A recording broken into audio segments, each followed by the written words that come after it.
Of course, looking to avenge a very difficult defeat that they had against the Giants just 17 days ago.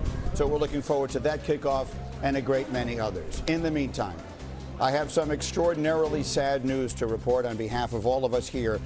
Tough news for everyone around the National Football League. I'm very sorry to be the one to tell you that former New York Jets center Nick Mangold has died.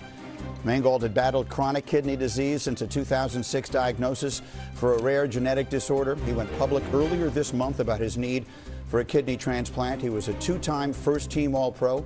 He was selected by the Jets in the first round in 2006 out of Ohio. He went on to appear in 7 Pro Bowls. He was named to the team's Ring of Honor in 2022. Nick Mangold was just 41 years old.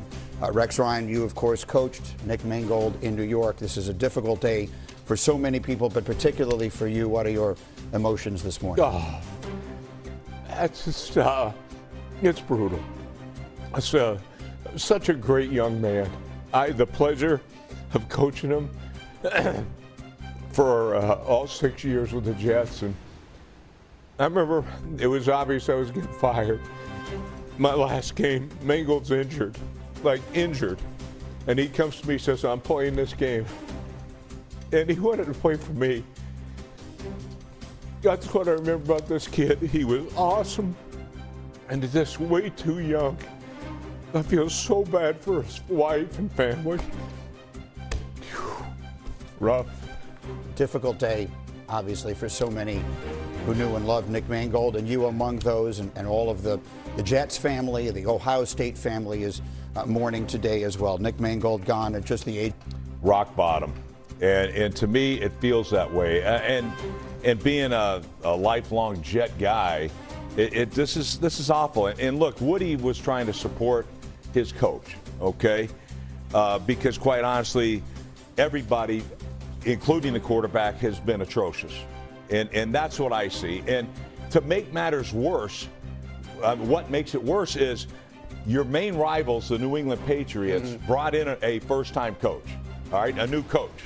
Which, by the way, the team wasn't as good as your team. All right? This is not a complete rebuild with the Jets. So you're expecting to have the results that New England's had. All right? But the difference is this. That coach came in and immediately, changed the culture, right? Built the culture. The culture was there. He brought it back. Okay? But when you build a culture, it's not just through the walls in that locker room. It's with the fan base. Mike Vrabel has connected with that fan base, right? The current situation has not connected with the fan base with the Jets. Also making it worse is the team that you share your building with, your stadium with, looks like they have a franchise quarterback whom you could have drafted. Yep. And how did he come in and spark that fan base? That's why I say it looks like rock bottom. I think Woody's feeling the pressure right here. I can tell you this about Woody Johnson. Woody Johnson is a guy that wants to win. I'm telling you, in the worst way, he wants to win. All right? That I can tell you. And he's a good man. It doesn't look like it here. It doesn't look like it here, but I'm just telling you. I know you know him. I know you're close to this, so I get it. Listen, this is absurd. Right?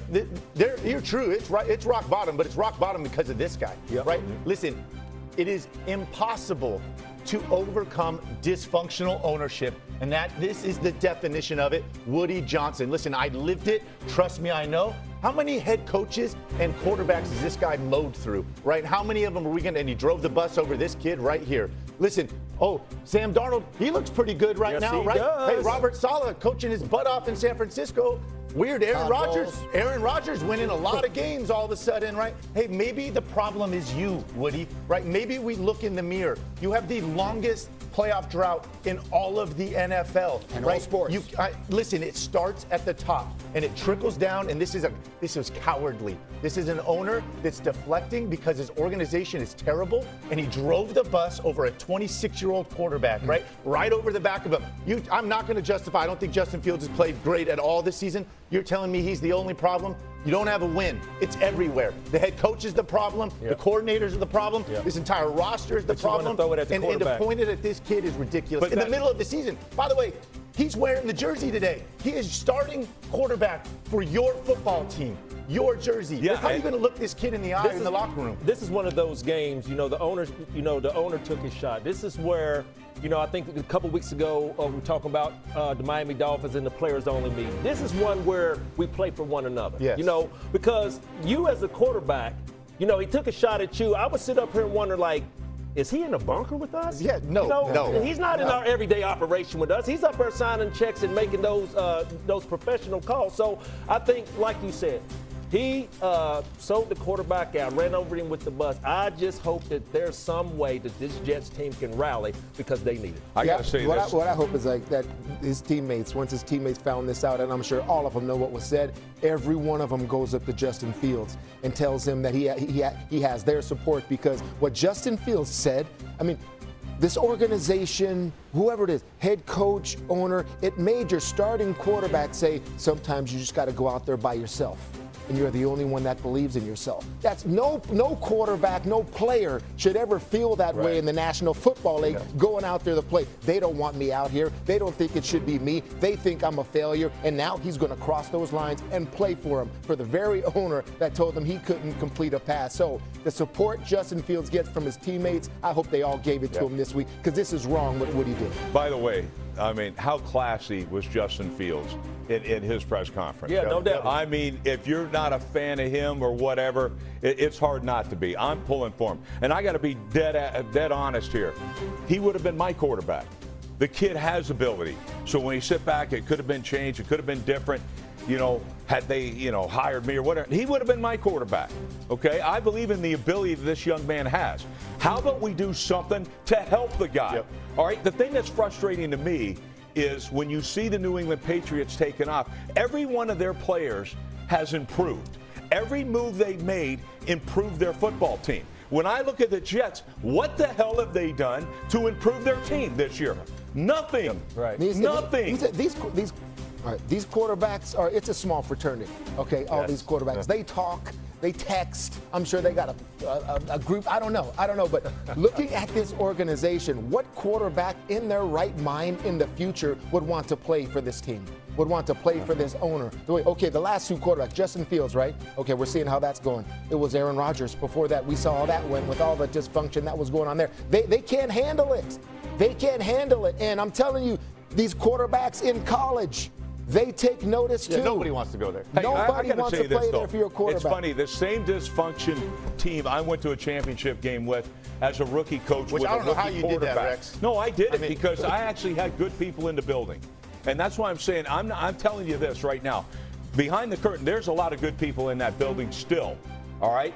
This happens because some of the decisions you've been making, all right, have been atrocious. I'm just going to put it out there. How do you fix it? I don't know. But don't just say it's based on, this owner's an absolute loser and stuff like that. I ain't buying that. This will be the 15th consecutive year the Jets missed the playoffs, which is by a fairly wide margin the longest drought in any of the four major sports that we cover here. Shefty, jump in. Yeah, the truth of the matter is that Woody Johnson handled that situation the way that you would expect a young and experienced player to. And Justin Fields handled that situation like a seasoned, experienced owner would ordinarily, with great maturity and class. But the one thing about this team, despite the fact that it hasn't won a game, is the players are said to be very tightly bonded. It's a group with a lot of unity, and they're hoping that that means something today in a game where they have other obstacles to overcome as well. No Garrett Wilson, no Josh Reynolds, the wide receiver who was placed on injury reserve yesterday, and Sauce Gardner, who played college football in Cincinnati, who look forward to coming back and covering Jamar Chase, also out due to a concussion, Greeny. Outside of that, they couldn't be in better shape for this game against the Bengals. Okay, let's take a look at what's going on in Baltimore. Oh, they're ready to go. That's Zay Flowers and Snoop Hundley. What do you guys think they can get done today? Man, I hope they're talking about some combinations in that red zone, because they're going to need